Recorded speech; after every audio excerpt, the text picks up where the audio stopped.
Bom dia, galera. A galerinha aí da manutenção automotiva, que é o Cid da Auto Center Garagem Americano. Aqui é um Sandeirozinho 2012. Sandeirozinho aqui, galera,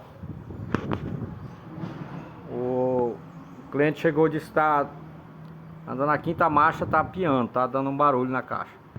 Um barulho aqui na frente. Ele falou que podia ser um motor, não sei o que. Aí eu falei pra ele que a gente verificar o óleo da caixa, se tá baixo. Aí eu tirei aqui, galera, ó. Tirei aqui o taps aqui, galera, ó, de dentro da caixa. E olha aí, galera, ó. Nenhuma gota de óleo, galera. Nenhuma gota de óleo. Esse carro é bom, galera. Ele rodou 70 quilômetros da outra cidade mais próxima aqui. E esse carro não trancou a caixa.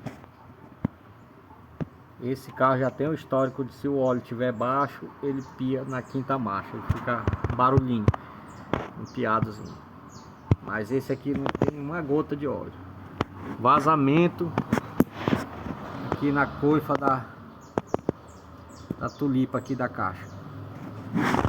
E é isso aí, galera. Seu Renault Sandero, se estiver dando piado, completar o óleo da caixa ou fazer a substituição do óleo. 4 litros de óleo.